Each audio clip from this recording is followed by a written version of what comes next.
गरुड़ ने श्री कृष्ण से पूछा, प्रभु, आत्मा मृत्यु के बाद दोबारा पृथ्वी लोक पर अपने परिजनों के पास क्यों लौटती है? कृपया मुझे यह रहस्य समझाइए।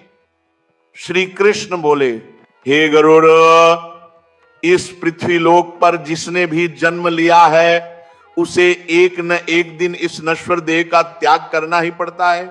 मृत्यु संसार का अटल सत्य है, लेकिन उसकी परतों में जो रहस्य छिपा है वह अत्यंत गहरा है। आज वेगबान के इस आध्यात्मिक प्रवाह में हम उसी रहस्य का द्वार खोलने जा रहे हैं। ध्यान पूर्वक सुनो।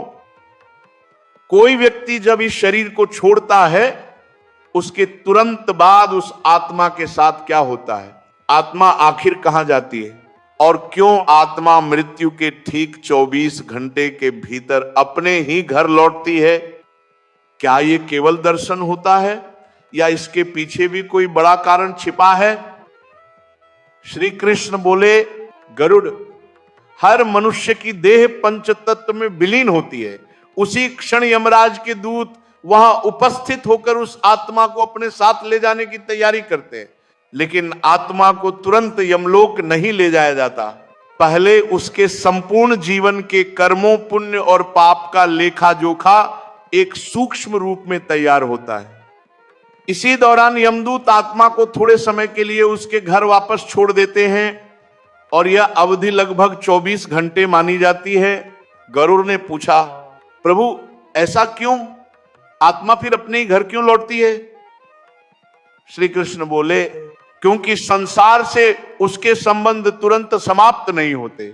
आत्मा को अपने प्रियजनों से, अपनी इच्छाओं से, अपने अधूरे कर्मों से एक अदृश्य सूत्र बांधे रखता है। इसीलिए जब वह वापस घर आती है तो अपने परिजनों के बीच वैसे ही घूमती है जैसे जीवित अवस्था में रहती थी। वह पुकारती है, आवाज देती है, हाथ बढ़ाती है, पर ना तो उसकी आवाज सुनाई देती है और ना उसकी उपस्थिति महसूस होती है। उसका सबसे बड़ा दुख यह होता है कि वह अपने ही शरीर में वापस प्रवेश करना चाहती है, लेकिन यमदूतों का अदृश्य बंधन उसे ऐसा करने नहीं देता। इसलिए चाहे जितना प्रयास करे वह पुराने शरीर में प्रवेश नहीं कर सकती। जब घर वाले उस व्यक्ति के लिए रोते हैं, विलाप करते हैं, इन सभी भावनाओं को आत्मा पूरी तरह देखती और महसूस करती है, पर वह कुछ कर नहीं सकती। गरुड़ ने पूछा, प्रभु, क्या आत्मा केवल अपने घर के दर्शन करके लौट जाती है? श्री कृष्ण बोले, नहीं गरुड़, यह अवधि विशेष रूप से इसलिए होती है ताकि मृत्यु के बाद जो 10 दिनों तक पिंडदान किया जाता है उसी से आत्मा का सूक्ष्म शरीर धीरे धीरे निर्मित हो सके। पहले 10 दिनों में किए गए हर पिंडदान से आत्मा के शरीर के अलग अलग भागों का निर्माण होता है। कहीं उसकी इंद्रियों की क्षमता, कहीं उसकी सूक्ष्म ऊर्जा, कहीं यात्रा योग्य सूक्ष्म शरीर का आकार।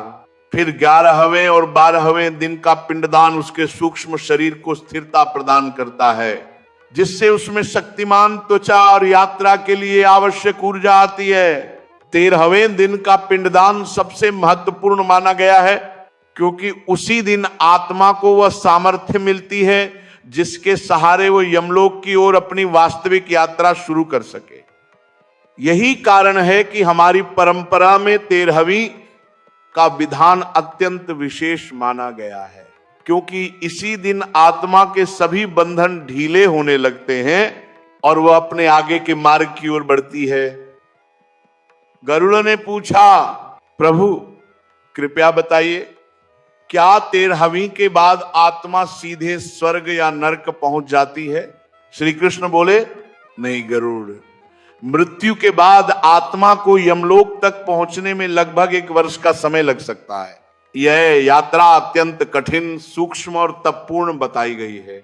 इस 1 वर्ष में आत्मा को लगभग 16 या उससे अधिक सूक्ष्म मार्गों से गुजरना पड़ता है, जिन्हें प्रेत यातना मार्ग कहा गया है।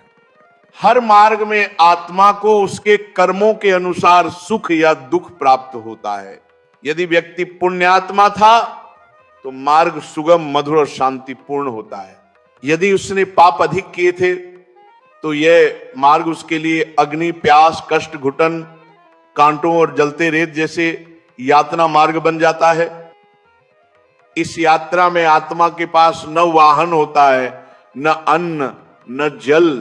वह पूरी तरह अपने परिजनों द्वारा किए जाने वाले मासिक पिंडदान, श्राद्ध और तर्पण से मिलने वाली ऊर्जाओं पर निर्भर रहती है। यदि परिजन ये कर्तव्य निभाते रहते हैं तो आत्मा को भोजन, शक्ति और गति मिलती है और वह यात्रा पूरी कर पाती है। लेकिन यदि परिजन ये कर्तव्य भूल जाए या करना ही न चाहे तो आत्मा भयंकर कष्ट में पड़ जाती है। बिना श्राद्ध की आत्मा तपते रेगिस्तानों, कंटीली झाड़ियों और अग्निमय रास्तों से होकर रेंगती हुई यमलोक पहुंचती है, भूखी, प्यासी और थकी हुई अवस्था में। जब आत्मा अंततः यमलोक पहुंचती है तब यमराज उसके कर्मों का ग्रंथ खोलते हैं। जिसने सत्य, धर्म, दान, अहिंसा और करुणा पर आधारित जीवन जिया हो, यमदूत उसे सम्मान पूर्वक प्रस्तुत करते हैं और उसे स्वर्गलोक भेज दिया जाता है, जहां उसे अपने पुण्यों का प्रतिफल मिलता है।